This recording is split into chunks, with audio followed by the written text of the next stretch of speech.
This should be huge, y'all. December 15th is right around the corner. Many players across the league are going to become trade eligible, right? So you're going to want to stick around to find out who on the Mavs may be on the move. What and who should we target? That's something we're going to dive into this morning. Again, we've got 3 days before I think trades are going to start happening here. But in the meantime, we got a game day tonight, folks. The Dallas Mavericks are going to face off with the Brooklyn Nets tonight at 7:30 p.m. Central Time. The Nets have won 3 of the last 4. The Mavericks have won 4 of the last 5. But coming into today, your boy is feeling confident. So you're going to want to stick around for some bold predictions because you know the advisor don't miss. Okay, and then here at the end of our episode, could we just maybe talk about Kyrie Irving for a second? So just some quick speculation. Now that you're sitting on the edge of your seat, I am your host, Ethan, the advisor Clayton, and this is Your Mavs, a Dallas Mavericks podcast where all are welcome. Y'all better behave. Yeah, lots to talk about. Let's dive in. Let's start with the December 15th, I guess not really a deadline. It's more like a milestone in the in the NBA season because, again, a lot of players, especially those that were signed to a contract extension over the summer, will not be eligible to be traded until Monday, December 15th. And then you essentially have a little bit less than a 2-month window before the trade deadline of February 5th. So things are about to start getting really interesting. I think this is going to be a huge deadline for the Mavericks. Let's talk about why that is. Yeah, it was reported the other day that the Dallas Mavericks are exploring the trade markets for Daniel Gafford, Klay Thompson, D'Angelo Russell. And yeah, we've already talked about the Anthony Davis stuff. Today, we're really going to hone in on those first 3, Gafford, Klay Thompson, and D'Angelo Russell. So I'm going to talk about those folks in order of the likelihood that they get traded. And I am starting with Daniel Gafford. And you're like, yo, pump the brakes. We just lost Derek Lively for the season. Guys, I don't think that really changes our long-term plan at all. And if you'll remember, Daniel Gafford was signed. His extension over the summer was literally down to the last penny, the most that he could sign for and still be tradable like as soon as possible. I think that's been the plan all along, regardless of how things have shaken out on the floor. And, to be fair, if we lost Derek Lively and we're not looking likely to trade Anthony Davis, well, then we slide Anthony Davis to the 5. That kind of solves that problem because we still have Musa Cisse that we can bring off the bench. We still have Dwight Powell. Now, that's not life-changing stuff there, but just stick with me for a second.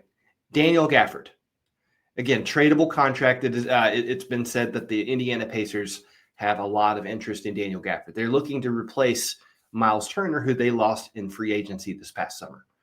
And, on paper, Daniel Gafford is a fabulous fit for that team, especially. He's high energy. He's a high-flying big. He could go start virtually anywhere in the league. And, the Indiana Pacers are interested. Can you imagine, just for a second, Tyrese Halliburton throwing alley-oops to Daniel Gafford? I think it starts to – that picture starts to paint itself. But yeah, all of this is per Jake Fisher. Yeah, the Indiana Pacers are interested. Over this past summer, they were not able to agree to a contract extension to Benedict Mathurin. He has a $10 million expiring contract. I think it is very much in their best interest to move his contract now instead of him hitting free agency this summer and them getting nothing for him. Now, if the Mavericks were to trade for Benedict Mathurin, the thing that we have to keep an eye on is that very thing. He is going to be looking for an extension or he'll hit free agency. And I don't know if he's going to look for that 20 to 25 million or if he's going to ask for closer to that $30 million range. I don't know if I'm super interested in him at that level. But again, you've heard me talk about it before. Expiring contracts are what we are looking for. We want to free up as much cap space as humanly possible to build young talent around Cooper Flagg. Now, if we could re-sign a player like Benedict Mathurin to a team-friendly contract, he is young. He is super talented. I think he would fit well on this roster, not necessarily as a starter. And that's another factor here.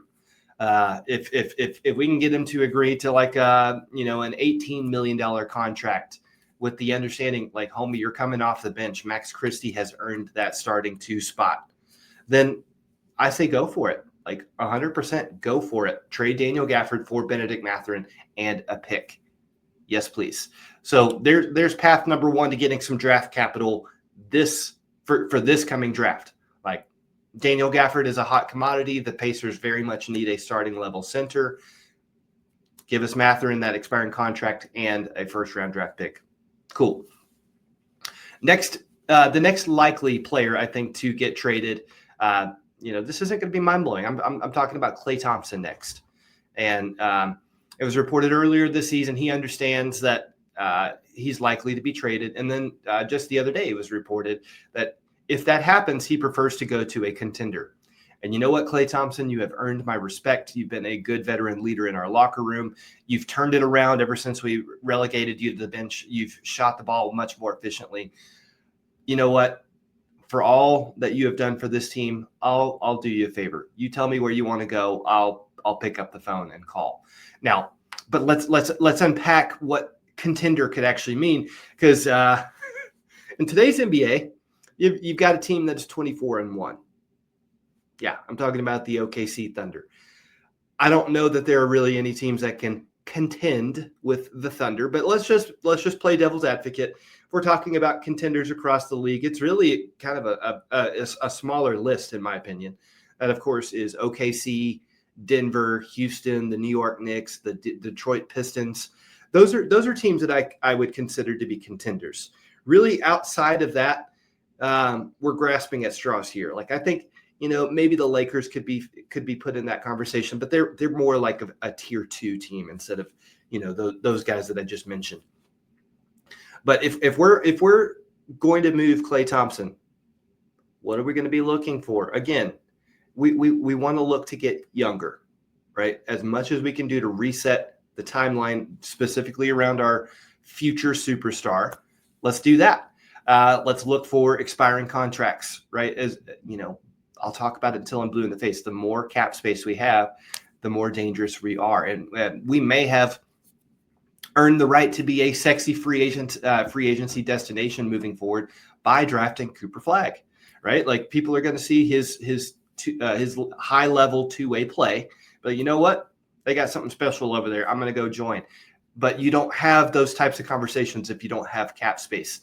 And we have continued to be a second apron team, and it would be nice to have a little bit of space to go make a couple of moves. Now, the third most likely player on our roster to get traded, I'm not going to talk about as long. That's Anthony Davis. And yeah, I listed him third on this list behind Gafford and Klay Thompson because it is feeling less and less likely that we're going to trade him before the deadline. Right? It was reported yesterday the Dallas Mavericks want to see Cooper Flagg, Kyrie Irving, and AD on the court together before they make any sort of franchise-altering move. Okay, I guess that's fair. Like, we're not necessarily talking about seeing Nico's vision here, but when you have those 3 talents that you can put on the floor together, why not? And if Kyrie's camp is pushing like, hey, don't trade AD, I'm going to listen to that because I don't want Kyrie to ask out. I want him to be around beyond this season. But as far as AD is concerned, perhaps if we put that product on the floor and things look really good and he's able to, shake off all the injury stuff for the rest of the season, maybe we could recoup some value, right? Like, every other day, we're getting conflicting reports on whether or not his market is hot, whether or not the Mavericks are actually looking to move him. I think it actually could be in our best interest to have him on the roster through the remainder of the season. Again, putting that product on the floor. Anthony Davis, Kyrie Irving, Cooper Flagg, PJ Washington. Like, people are going to start to see that if AD is not the number 1 option, he is incredibly valuable. Okay? And when Kyrie returns, I don't think AD is our number 1 option anymore. So let him recoup a little bit of value. Then you move him over the summer. We'll talk more about that over the second. Talk about that more in a second. And then another player that the Mavericks are said to be exploring the trade market for is D'Angelo Russell. And on that one, I would say, is anyone interested? Call me. Hello.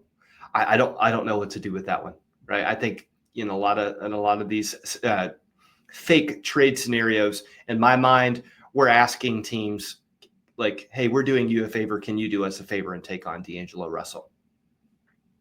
That's all I got to say about that. Now, wrapping all of the trade stuff up in a neat little bow here, here's what I would do. I would go ahead and move Daniel Gafford and Klay Thompson before the trade deadline this season, right? We snag as many picks as humanly possible, or, as people in the basketball world like to call, more bites at the apple, as it were, in this upcoming draft.